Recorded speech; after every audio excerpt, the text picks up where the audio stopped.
ULB Podcast.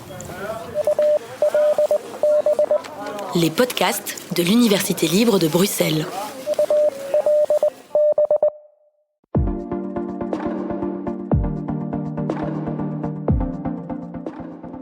Bienvenue dans le podcast « Leur recherche, notre santé ». Je suis Anna Zaitseva et je suis chercheuse au département d'économie appliquée de l'ULB, le DULBA. Au cours de ce podcast, nous allons tenter d'éclairer les enjeux actuels en matière de santé en donnant la parole à des chercheurs et chercheuses. Aujourd'hui, nous accueillons Raja Touzani, biostatisticienne, membre de l'équipe Calypso, cancer et lutte contre les inégalités dans la prévention et dans les soins, au sein du laboratoire CESTIM, Sciences économiques et sociales, de la santé et traitement de l'information médicale à Aix-Marseille Université. Bonjour Raja. Bonjour Anna. Raja est docteur en santé publique, diplômé d'Aix-Marseille Université. Sa thèse porte sur la capacité des individus à naviguer dans les systèmes de santé et sur l'impact de cette compétence sur leur comportement de santé. Raja a réalisé sa thèse sous la codirection de Jean-Benoît Ardouin, qui est maître de conférence à l'Université de Nantes, et professeur Julien Mancini, que nous accueillons également aujourd'hui. Julien est médecin spécialiste de santé publique, professeur des universités, praticien hospitalier à Aix-Marseille Université et chef d'équipe Calypso au CESTIM. Ses sujets de recherche portent sur l'épidémiologie psychosociale en oncologie, avec un intérêt particulier pour l'information des patients atteints de cancer, leur autonomie dans la prise de décision et l'analyse de l'impact psychosocial à long terme du cancer.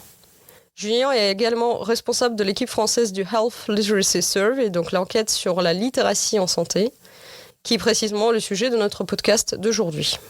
Bonjour Julien. Bonjour. On va commencer par une question qui vient tout naturellement. C'est quoi exactement la littératie en santé ?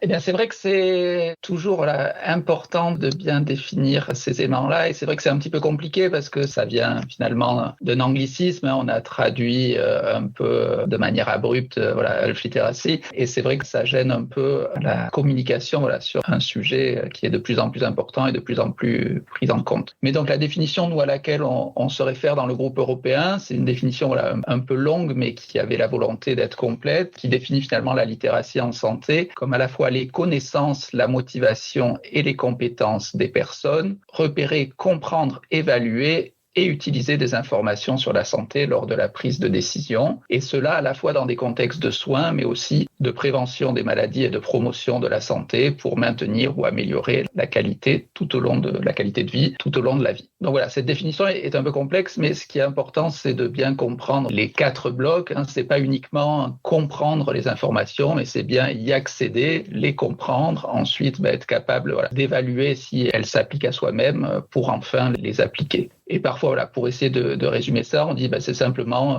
finalement la capacité à chercher et comprendre les informations pour promouvoir sa santé, avec l'idée du pour promouvoir qui montre bien que le but c'est effectivement d'agir. Et peut-être un complément important, c'est qu'il faut bien comprendre aussi la littératie en santé qui est pas complètement quelque chose d'individuel, mais c'est bien le produit des compétences individuelles avec les aides qu'il peut avoir autour de lui et des exigences en matière de littératie en santé, donc des complexités du système de santé duquel vont naître ces exigences.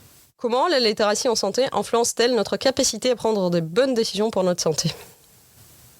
Alors, il y a une influence directe, si on se réfère à la définition qu'on vient d'énoncer, évidemment, si on n'accède pas aux bonnes informations, si on ne les comprend pas, si on n'est pas en capacité de savoir si finalement ces informations s'appliquent réellement à nous-mêmes, et ensuite, si on n'arrive pas non plus à appliquer correctement dans sa vie quotidienne ces informations, évidemment, ça va avoir une influence délétère sur la santé, quel que soit le contexte, que ce soit les soins, la prévention, la notion, ça va être la même chose, mais évidemment, si vous êtes atteint d'une maladie, il faut être capable de savoir qu'un nouveau traitement existe, comprendre l'intérêt qu'il peut avoir, évaluer le bénéfice qu'on peut avoir et être convaincu qu'il va falloir le prendre, et ensuite le prendre correctement tous les jours. C'est comme ça qu'il y a des études qui ont montré depuis un certain temps que les personnes qui avaient plus de difficultés, au final, avaient un état de santé déclaré et objectif, souvent de moins bonne qualité, notamment parce que en prenant moins bien ces traitements, on n'allait pas forcément voir les bons soignants, etc. Et après, peut-être, puisque la question c'est vraiment sur la prise de bonnes décisions, c'est vrai que nous, notamment dans des travaux plus anciens de recherche, on avait mis en évidence une association entre le niveau de littératie en santé la prise de décision partagée entre la personne et les soignants, en montrant qu'effectivement, il faut un niveau suffisant, quelque part, de littératie en santé pour s'impliquer correctement dans les prises de décision qui vont concerner la personne. Quelles sont les conséquences pour le système de santé d'une faible littératie en santé dans la population ? Alors, ça rejoint un peu ce que Julien vient de mentionner, c'est qu'une faible littératie en santé, elle a des conséquences qui sont assez concrètes et bien documentées dans la littérature. On a les personnes qui ont des difficultés à comprendre l'information médicale. Elles peuvent être amenées à retarder ou renoncer aux soins et aussi participer moins aux actions de prévention. Si on prend un exemple de dépistage, une personne qui reçoit un courrier pour réaliser un dépistage, si elle n'arrive pas à comprendre l'intérêt ou comprendre carrément le courrier, elle peut ne pas réaliser le dépistage. Et aussi, dans le cadre des traitements, changement de traitement ou un nouveau traitement, si la personne avec un faible niveau de littératie ne comprend pas comment le prendre, ça mène à une rupture de traitement. Les difficultés, elles peuvent aussi conduire à une utilisation qui est moins adaptée du système de santé. C'est-à-dire une personne avec un faible niveau de littératie va être amenée à plus consulter pour le même problème de santé ou aussi se diriger plus aux urgences pour des situations qui auraient pu être prises en charge par la médecine de ville. Et si on regarde à plus long terme, cela du coup va entraîner des complications de santé qui peuvent être évitables et aussi une dégradation de l'état de santé avec une prise en charge qui est assez lourde et ce qui se traduit par notamment des passages aux urgences plus fréquentes et des dépenses du coup de santé supplémentaires qui auraient pu être évitées. Vous travaillez avec les données d'une enquête internationale sur la littératie en santé. Pourriez-vous nous en dire plus sur cette enquête ?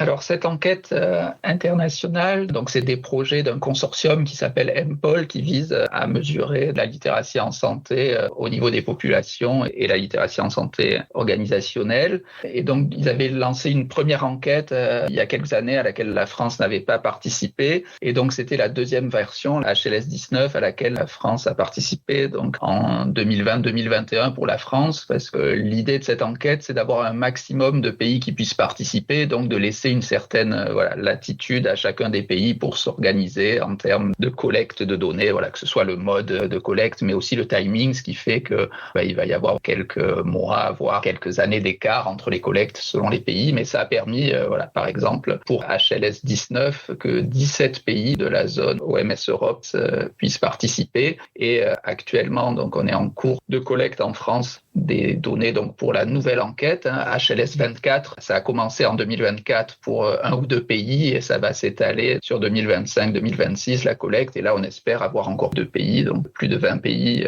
participants à cette nouvelle enquête. Pour ce qui est des questionnaires utilisés, là aussi, il y a une certaine latitude. Il y a une partie fixe, donc tous les pays qui veulent participer doivent recueillir une information dans la littératie en santé en utilisant une échelle courte à 12 items. D'autres pays peuvent utiliser une échelle plus longue, mais ce qui est obligatoire, c'est au moins d'avoir 12 questions pour évaluer la littératie en santé. Ensuite, il faut caractériser les répondants. Donc, il y a toute une batterie de questions pour collecter leur niveau socio-économique, leur comportement de santé. Et ensuite, il y a une partie optionnelle, puisque l'idée, c'était de pouvoir creuser des dimensions plus spécifiques à la littératie en santé. Et donc, lors de cette enquête HLS 19 en France, on avait choisi 3 modules optionnels qui mesurent plus spécifiquement comment les personnes communiquent avec les professionnels de santé, comment elles accèdent aux informations de santé en ligne, les aspects numériques de plus en plus importants, et puis qui a permis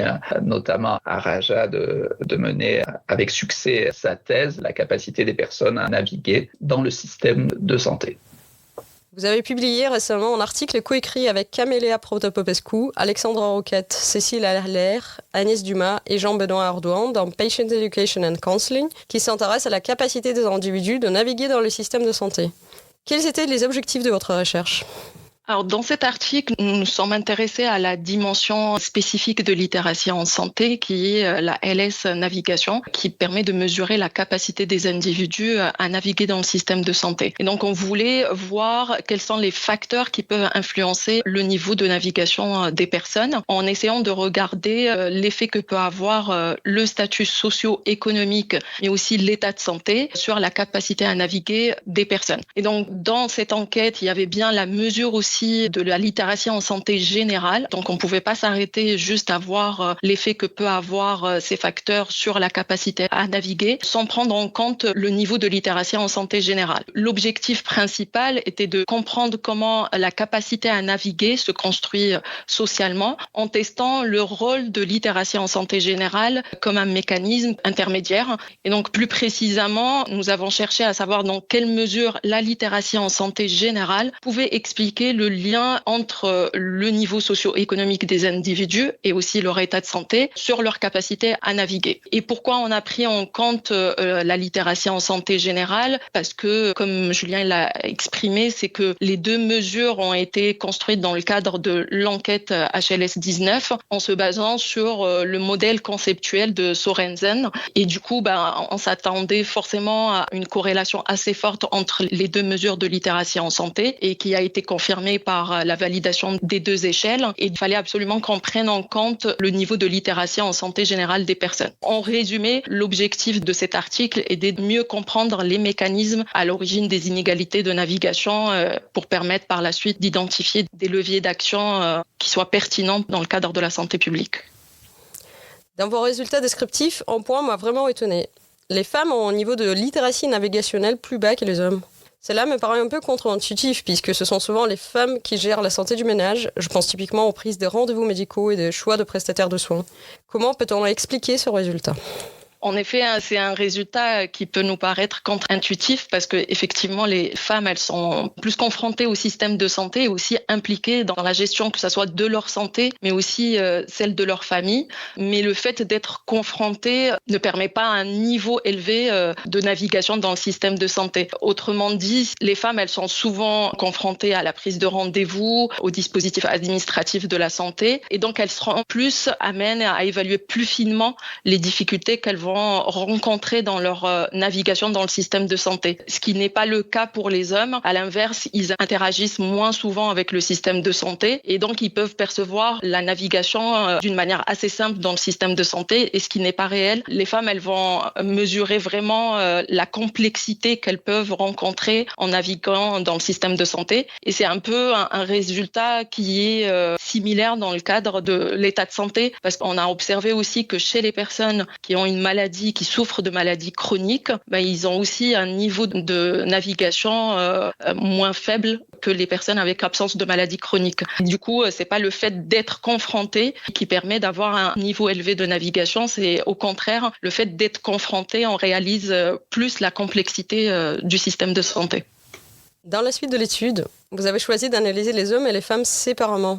Pourquoi ce choix méthodologique ? Est-ce que c'est quelque chose de courant dans les littératures ? Oui, c'est un choix qui est de plus en plus courant dans la littérature et surtout dans le cadre de ce travail, c'est qu'on sait que les femmes et les hommes n'ont pas les mêmes rapports au système de santé puisqu'ils n'ont pas les mêmes trajectoires de soins ni le même comportement de recours et aussi ils n'ont pas les mêmes contraintes sociales et sanitaires. Et dans nos analyses descriptives, nous avons bien observé qu'il y avait une différence significative du niveau de littératie en santé spécifique à la navigation selon le sexe, ce qui suggérait que les mécanismes à l'œuvre pouvaient être assez différentes chez les femmes et chez les hommes. Et analyser l'ensemble de la population sans distinguer le sexe des répondants aurait risqué de masquer les mécanismes spécifiques ou aussi de produire des résultats qui ne reflètent pas la réalité des parcours de chacun. Donc l'analyse séparée permet de mieux comprendre comment les déterminants socio-économiques et la littératie en santé agissent différemment selon le genre et de permettre par la suite d'identifier les leviers d'action les plus ciblés au groupe par la suite. Une précision par rapport à ce qui vient d'être dit. C'est vrai que ces analyses stratifiées sont fréquentes et là, la difficulté de l'enquête, c'est qu'elle concerne finalement toutes les personnes entre 18 et 75 ans avec des parcours de soins ou des parcours de santé, puisqu'on a dit c'est pas uniquement les soins qui peuvent être différents. Et dans le rapport qu'on avait publié là, d'enquête avec Santé publique France, on avait stratifié sur l'absence ou la présence de problèmes de santé chronique et on s'apercevait que cette différence homme-femme disparaissait chez les personnes qui avaient des problèmes de santé chroniques, qui étaient finalement confrontées de manière similaire, quel que soit leur genre, au système de santé. C'est bien comprendre que chez les personnes qui n'ont pas forcément de problèmes de santé chroniques, le rapport finalement au système de santé semble assez différent chez les hommes et les femmes. Et ensuite, on a eu récemment des débats très intéressants lors de la soutenance de thèse de Raja. Et c'est vrai que ça pose la question d'aller un petit peu plus loin, éventuellement d'aller compléter nos études, nos grandes enquêtes par des études qualitatives pour décortiquer un petit peu plus finement les mécanismes. Et du coup, quand on regarde votre modèle, est-ce que les résultats changent selon le genre ? Oui, clairement. Mais si on commence par un point commun qui ressort chez les deux, c'est dans les deux groupes, la littératie en santé générale, c'est vraiment un déterminant central de la capacité à naviguer dans le système de santé. Et ce qui change, c'est que chez les femmes, on va observer qu'il va y avoir une médiation complète, ce qui veut dire que des facteurs comme la difficulté financière ou le statut social ou la formation dans le domaine de la santé, ils n'agissent pas directement sur la capacité à naviguer des femmes. Leur effet passe presque entièrement par leur niveau de littératie en santé générale. Et dans ces situations, c'est plus de la moitié de l'effet total de ces facteurs s'explique par leur niveau de littératie en santé générale. Si on veut un peu expliquer ces résultats chez les femmes, c'est que leur capacité à naviguer dépend avant tout de leurs compétences générales en littératie en santé. Et ça peut être expliqué que chez les femmes, elles sont souvent plus proactives dans la recherche d'informations et elles vont plus mobiliser leur réseau social pour gérer leur santé ou celle de leur famille. Et donc, ce sont plus leurs compétences générales qui vont conditionner principalement leur capacité à naviguer dans le système de santé. En revanche, chez les hommes, la situation elle est un peu différente parce que la littératie en santé générale joue un rôle qui est aussi important, mais certains facteurs vont continuer d'avoir un effet direct sur leur capacité à naviguer dans le système de santé, indépendamment de leur niveau de littératie en santé générale. Par exemple, leur statut social subjectif, la formation dans le domaine de santé ou la présence de maladies chroniques vont influencer directement leur capacité à naviguer dans le système de santé, tout en ayant aussi un effet indirect qui passe par leur niveau de littératie en santé générale. Et ce qui ressort, qui est assez différent par rapport aux femmes, c'est que chez les hommes en présence de maladies chroniques, leur capacité à naviguer diminue significativement et ça constitue donc un facteur de vulnérabilité chez les hommes puisque ça réduit leur capacité à naviguer. Au final, les résultats montrent que renforcer la littératie en santé générale, ça peut être un levier majeur pour tous, que ce soit chez les femmes ou chez les hommes, mais il y a des mécanismes sociaux et de santé qui continuent à influencer la capacité à naviguer dans le système de santé qui est différent selon le genre et cela plaide aussi pour des actions de santé publique plus adaptées au genre et qui tiennent en compte de ces différences plutôt de proposer des solutions générales qui peuvent ne pas fonctionner sur certains groupes. Quelles seraient les politiques publiques qu'on pourrait mettre en œuvre pour améliorer la capacité de la navigation dans le système de santé et la littératie en santé de manière générale ? Alors, si on repart sur nos résultats, comme j'ai dit, la littératie en santé générale, ça peut être un levier important dans les deux groupes. Et donc, il faut agir au niveau de l'amélioration du niveau de littératie en santé générale par des actions d'éducation en santé ou à travers aussi des actions locales de prévention ou d'accompagnement, ce qui permettrait d'aider les personnes à mieux comprendre la formation médicale, mais aussi leurs droits et les démarches en lien avec la santé. Et comme on a vu, chez les hommes, si on améliore juste leur niveau de littératie en santé générale, ça peut en effet améliorer leur capacité à naviguer dans le système de santé, mais pas totalement, puisqu'il faut avoir d'autres actions qui sont plus dans des approches dites d'aller vers, qui consistent à plus accompagner et cibler les personnes les plus éloignées du système de santé pour proposer l'information et l'aide à ce public. On peut penser à des médiateurs de santé ou aussi des patients navigateurs qui sont dans les hôpitaux, qui permet d'accompagner les personnes dans leur parcours de soins. L'intérêt aussi, c'est de ne pas agir uniquement sur les individus, mais aussi au niveau du système de santé, puisque le système de santé doit aussi devenir plus lisible et plus accessible à tous, et cela en simplifiant, que ce soit les démarches ou aussi en améliorant la coordination entre les différents professionnels de santé, que ce soit au niveau de l'hôpital ou de ville. Et donc, c'est en combinant ces actions, c'est-à-dire les compétences des personnes et aussi travailler sur l'environnement dans lequel les personnes se retrouvent, c'est-à-dire le système de santé, qu'on peut espérer réduire les inégalités d'accès et de recours au système de soins.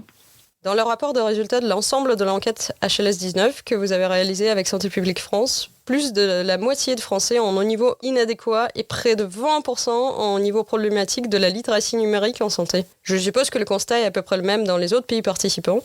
Dans ce contexte, pensez-vous que l'utilisation plus large du numérique dans le secteur de la santé va aider ou au contraire compliquer la compréhension de notre système de santé ? Alors, vu que vous avez cité Santé publique France dans la question, c'est vrai que c'est important de réinsister. Je l'ai peut-être pas assez fait en présentant l'enquête, mais qu'au sein du CESTIM et de l'équipe Calypso, nous sommes responsables scientifiques de l'enquête HLS-19, mais celle-ci a été possible grâce à un partenariat avec Santé publique France et puis la participation d'autres chercheurs du réseau REFLIS, qui est le réseau francophone sur la littératie en santé. Mais si j'en reviens donc plus directement à la question sur le numérique, alors effectivement, parfois, difficile de comparer directement les résultats entre les pays, mais on peut voir de grandes tendances. Et effectivement, il y a des difficultés dans les 17 pays qui ont participé, donc un petit peu moins puisque c'était un module optionnel, celui sur la littératie en santé numérique. Donc la dizaine de pays qui a participé, il y a des difficultés de partout. Mais c'est vrai qu'en France, on avait parmi les résultats les plus faibles, ce qui nous a un petit peu surpris parce que justement, on avait une limite d'âge à 75 ans et on n'avait pas les personnes les plus âgées alors que c'était le cas dans la plupart des autres pays.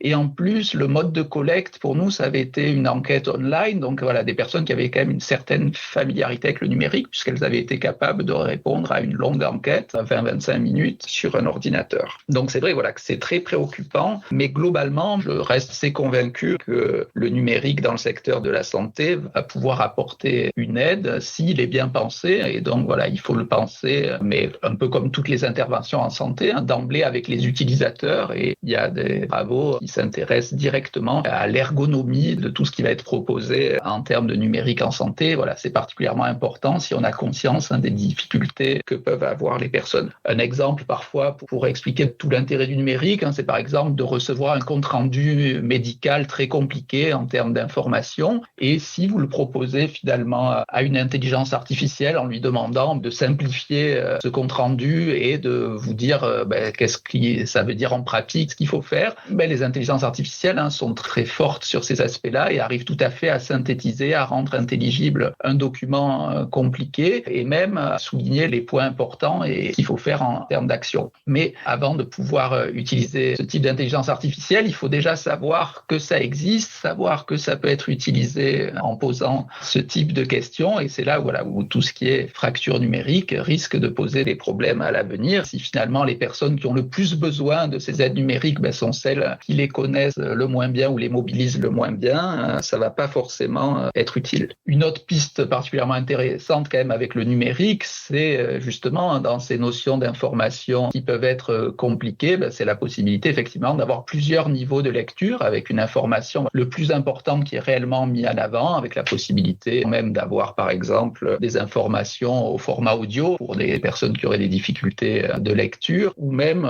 à terme, on espère des chatbots suffisamment sophistiqués pour répondre à des questions précises et permettre de clarifier certains points si nécessaire, avec toujours la possibilité d'avoir une information de base simple que tout le monde comprend, puis pour les personnes qui veulent aller plus loin, plusieurs niveaux de lecture, éventuellement des informations plus compliquées. C'est vrai que par rapport à la transmission d'informations, ça paraît vraiment une piste importante à mobiliser à l'avenir, en faisant très attention à ces aspects de fracture numérique et d'être certain que ces aides vont bénéficier à tous et surtout aux personnes qui en ont le plus besoin.